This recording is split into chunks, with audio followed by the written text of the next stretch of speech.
We have one last viewer question, and this is from Kelsey Tate. And Kelsey writes, what advice do you have about pacing and how to keep tension in more slower scenes where characters are only talking? I'm having trouble trying to structure talking scenes well together with action scenes in my novel.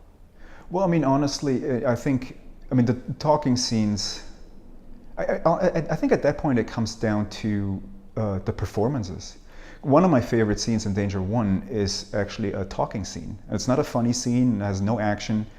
It's the one where Dennis O'Hare, his character, goes to the loft and meets Charles Shaughnessy's character, and he eventually murders him. But it's for 2 minutes, and I think there's no cut in their whole conversation.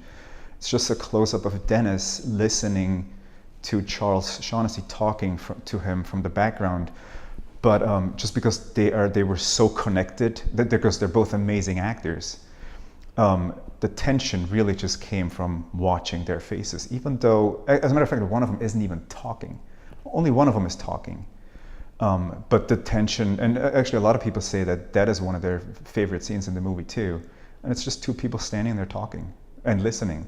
But of how they delivered those lines and what you see in their faces when, they always say the listening is as important as how the other person says the line. I think that's why that scene just kind of crackles, for lack of a better word, with tension.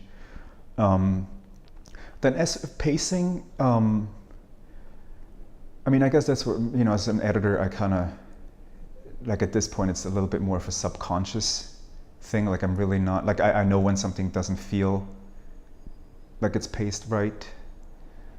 But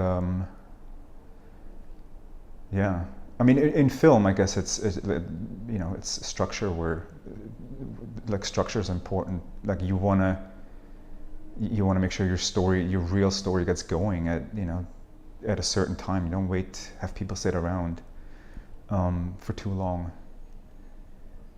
Yeah, I don't know. I was just watching the Stepford Wives, and the opening shot was something that was so similar for that time, just like the one scene, and then they're traveling in a car, and then cue the music and all, like the opening credits. I kind of miss all that. Uh-huh. It was so slow, and it was like building up, and you played sort of the old theme music, and I feel like it's gotten so fast paced. Do you feel some of that pressure to make movies fast paced, or do you enjoy that slower pace? Danger One is pretty fast paced, but the pace is sort of motivated by the story. I think like Danger One is almost like, I guess the whole aesthetic is almost a bit manic, but again on purpose, just because early on in the film we were like, okay, well, we want to convey the experience of what is it like to work as a paramedic. And that's, you're literally a high-speed job because you're speeding all over the place. There's a lot of tension. It's a fast-paced job with high stakes. So that kind of dictated the pace of the film, and even like how we covered scenes. Like there's a lot of fast camera moves, a lot of fast editing, just to convey that feel. And later on, we use that same approach when things start to get really chaotic for the characters, and it starts to escalate. The faster pace and the fast editing just kind of helps get that across, and the fast camera moves and stuff. I think the story dictates what your pace is. And again, like the scene with Dennis O'Hare and Charles Shaughnessy doesn't have the paramedics. It's a very different scene, and it's very, very slow paced. Has barely any cuts for a big chunk of it. And again, it's just a story of that scene asked for that. Aside from Danger One, what's your favorite movie line? My favorite movie line. What's your favorite movie line? What do you mean, like in? Two characters speaking, or just could be one character speaking to the universe. In different movies? Any movie, yeah. Not Danger One, but in just a classic film, a current film. Oh my God, just like a talking scene. Well, one of the, I'm sure a lot of people will say that. There's, in Heat, you have Al Pacino and De Niro sit in a coffee shop and talk for, 5-10 minutes, and it's as suspenseful as it could possibly be. But again, it's just, and the coverage is so simple. It's just 2 medium shots and 2 close-ups, but you have 2 amazing actors connecting. I mean, that's one. Has there ever been a bad coffee shop conversation, though? If you think about it, coffee shop, greasy diners have the best conversations in movies. That's true, yeah. Well, I like those just because I'm from Europe. We don't really have diners like that. So to me, there's a few things that just to me feel very American. And every time I go into one of them, I still feel very foreign, even though I feel like I've assimilated pretty well. You know, as a kid, like when I thought America, I thought of the diner. You know, Bruce Springsteen was like, I'm like, that's what America sounds Right. like. Yeah, so I mean, I like those scenes probably just because of that.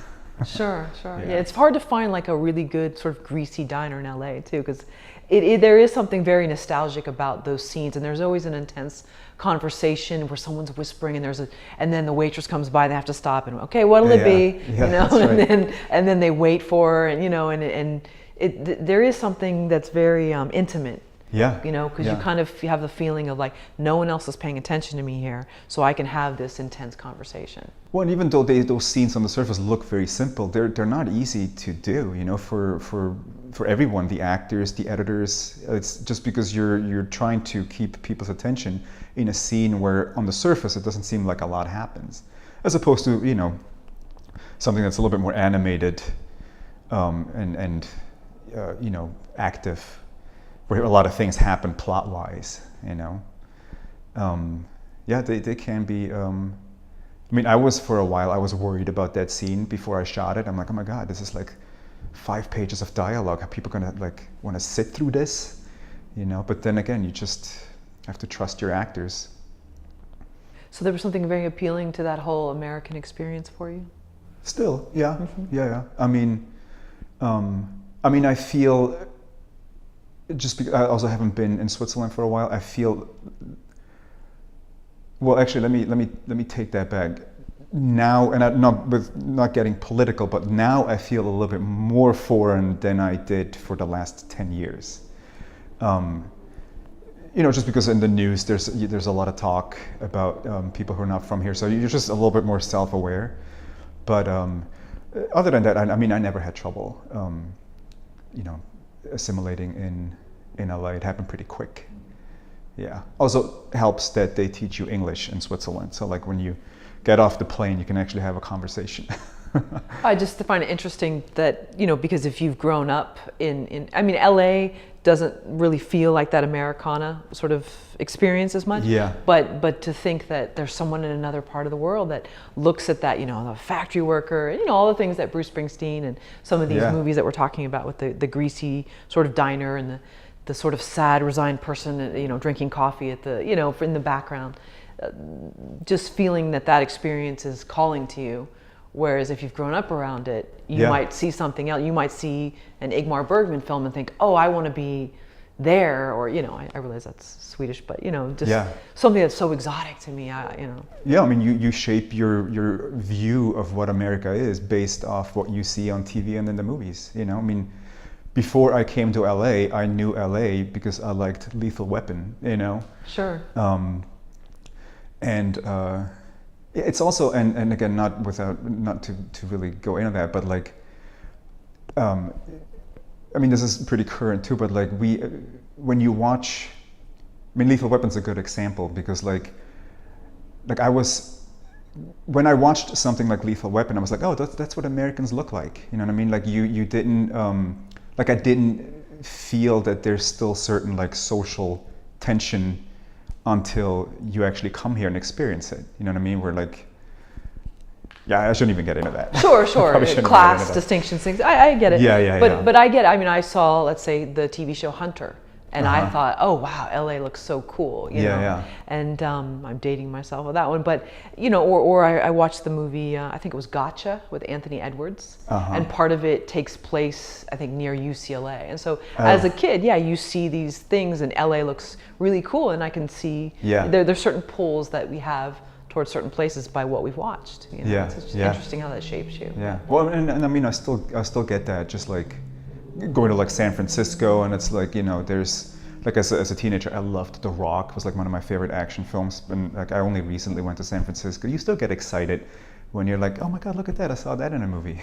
You know? Right. Yeah.